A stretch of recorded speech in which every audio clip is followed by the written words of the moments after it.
Hey guys, Zen here, and Operation Brutal Swarm has become one of the most controversial updates maybe of all time with Rainbow Six Siege. Comment after comment of people picking apart almost every single aspect of this major update, and for a lot of it, there's some truth to these claims. After this update, this operator is in big trouble and might not survive these adjustments, and classic fan favorite characters like this operator are getting buried alive under some of these changes, alongside nearly every single weapon in the game getting a nerf. But of course, there are also those that think this is Siege headed in the right direction. And so there's a bit of a community tug of war here. And so for this video, we're going to address exactly what these issues are. And we're also going to hear from Ubisoft on why being transparent about what they're working on can be an incredibly daunting, challenging task. And guys, one of these updates takes us out beyond the stars to a world in the distance with Star Trek Fleet Command. Guys, Star Trek Fleet Command is a free-to-play open-world MMO featuring the well-known universe of Star Trek. With characters like Spock and Nero, you play as the commander of a starbase on the brink of war. It's available on Android, iOS, and PC, and the graphics here on the big rig are incredible. All the effects are fluid and smooth, and the detail of the ships and some of the crafts you come in contact with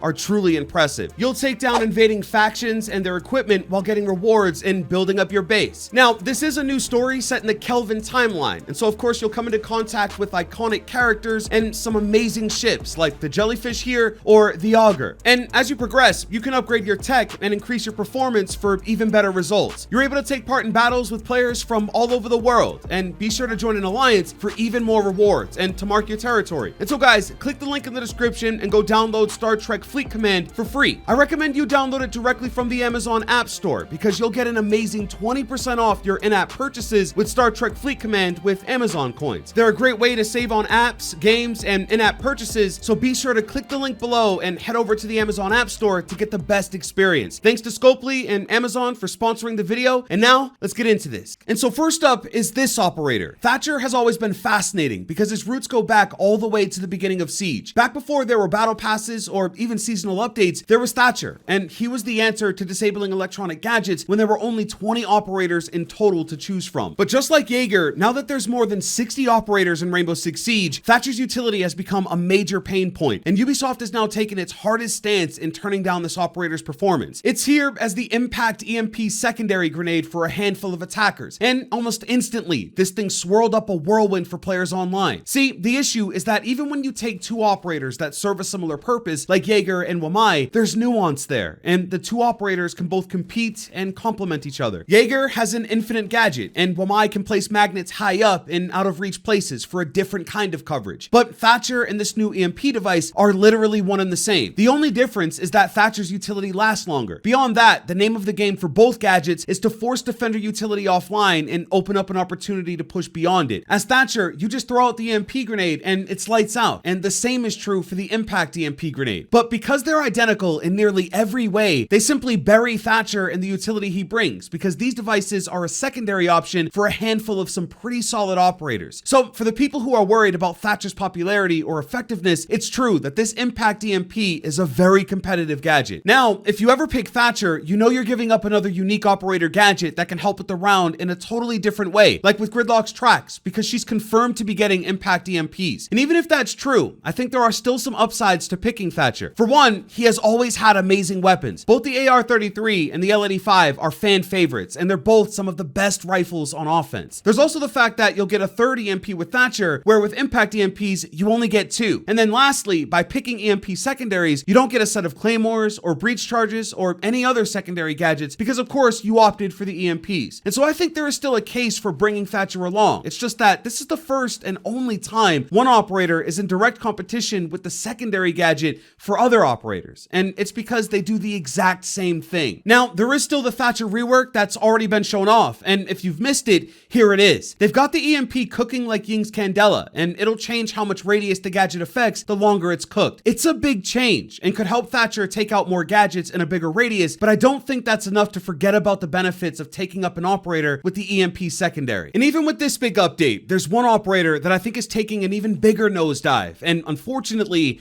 that's Doc, and players are saying he's starting to feel ignored. Now, there is no bigger update to a single operator than the one that's here for Rook. Rook now gives his entire team, right at the beginning of the round, self-revive. If you have an armor vest on and you're downed for any reason, you just pick out the bullets and get back up with 20 health. It's an amazing upgrade for Rook, and one that I'm actually a big fan of. But Doc suffers hard because because of it, and this isn't the only time Doc got the short straw. Thunderbird is now in Rainbow Six Siege, and she is a complete package healer. She gets 3 amazing Kona stations that only need to be placed and can heal up any teammate that runs by one, and they're essentially infinite and only don't work on cooldown. She also gets a powerful full AR with the Spear 308, which hits hard and is laser accurate. But she's also a 3-speed operator, which gives her the flexibility to roam or anchor up on site, and so for a healing op, Thunderbird has it all. And once she was introduced, Doc's pick rate plummeted because his weapon isn't as strong, his stim pistol doesn't have as many heals as the Kona stations, and he's a heavy and slow 3 armor, but doesn't get a 2.0 scope. Instead, only maxes out with a 1.5. And now that Rook gives the entire team self-revive once he places down his vest, that's another element of Doc that just isn't needed anymore. You can only be self-revived once in Rainbow Six Siege, and so if Rook enables that at the beginning of the round, then Doc's ability to do it is absolutely useless. He is then only good for heals, and yes, that's still important, but if Thunderbird is already picked, that's covered. And so as much as I love Doc, he needs a buff to stay relevant. I think adding a 2.0 scope is a good start, but I think making it so that if you receive a stim shot from Doc, you get 20 health instantly and then slowly regenerate to full as long as you don't take damage. It would make the stim pistol meaningful against the Kona stations and allow for more health over time. But now that Rook has ascended, Doc loses yet another big role for his gadget, and so something needs to happen here because players were already feeling like Doc is underwhelming against Thunderbird, and now he does even less. But then there's Grim, the only 3-speed attacker since Maverick was introduced exactly 4 years ago in Year 3 Season 3 with Operation Grim Sky. Grim is incredibly strong. Like, his gadget is intel based with plenty of charges. He brings the Commando assault rifle and again is a 3-speed operator, which is quite rare on attack. And because of all this, there are players online saying Grim is the next Year 3 Lion or Year 2 Ella. Now, if you didn't know, Year 3 Lion was just unbelievable because at launch, Lion gave every single attacker legal wall hacks. I mean, if you moved during an EE1D scan, you were shown in a big red outline to every single attacker on the map. It was so powerful that Ubisoft admitted that it was a mistake releasing an operator like this and nerfed him to function how he does today. And so for those saying that Grim is the next Year 3 Lion, for me, I don't think it goes that far. Lion gave wall hacks, like full body, see an enemy's head through a wall kind of wall hacks, and Grim works nothing like this. Grim is much closer, if not almost identical to how Lion currently works, because of course his beehives give out a ping if they spot you. Also, Lion was a one-click global ability, and for Grim, you have to fire a hive in the area of a defender, and so as for the gadget, I don't think there's much of a comparison, but I think it's the totality of the operator, the powerful intel gadget, the super good gun, and the 3-speed that comes together and makes Grim an operator to fear, and I won't disagree, Grim is a beast. But if I'm honest, I think the balance is there. The biggest thing is that Grim doesn't have any zoom scopes. He maxes out with 1x sights, like holographics and red dots, and so his range and usability is quite low in comparison to every other attacker on offense. The other thing is that Grim has very real counters. Jaeger and Wamai can take out a hive, and then if you're spotted on defense, running through a mute jammer cleanses you. With Lion, you were left with 2 equally difficult options with essentially no counter. You either stood completely still or you got wall hacked. And so yes, Grim is strong, but they did balance it out, and I think having an operator come out powerful and popular at launch is important for Rainbow Six Siege because it doesn't always happen like that. So I think that people's biggest problem is that Grim is undeniably strong, and that's fair. But I also think that we haven't been used to seeing an operator come right out of the gate this powerful. I mean, last season's operator Sense is the purest example of that. And guys, we look at all of this stuff as players, the ones experiencing it. But how about the other side? Every single update and every release is handled by the devs and then shared with the world. And recently, some Ubisoft staff members gave an eye-opening insight into what that process is like. And so a lead prop artist at Ubisoft Annecy spoke out and talked about devs who publicly share their involvement with Ubisoft titles regularly experience backlash from fans, which has led them to avoid interacting with those communities. He said, "The harassment that game developers receive is utterly disgusting, and I see it in the comments of most devs who say pretty much anything." And other devs chimed in. Another Ubisoft staff member spoke to NME.com and mentioned things like always getting feedback about making changes to games or gamers using social media to force devs to do the things they want. The article is from NME and is titled "Ubisoft Staff Comments on, quote, Entitled Gamers." And that's where I wanted to draw a close here. Millions of people play Rainbow Six Siege, and every single update that comes out is looked at under a dialed-in microscope. It's vital to leave feedback. I mean, Siege thrives off of it, and the devs are constantly asking for it. But with these balancing changes, I think it's Siege jumping off to a fresh start. And so I agree that there's some stuff in these updates that's wild, and some of it doesn't add all the way up. But over time, Siege's meta has become very one note, and this is definitely shaking things things up. And guys, remember to go check out Star Trek Fleet Command with the link below, and download the game from the Amazon App Store for a 20% discount on in-app purchases with Amazon coins. And if you're needing to know every single update coming in Brutal Swarm, click on this video right here. You'll get all the way caught up and know everything. Hey,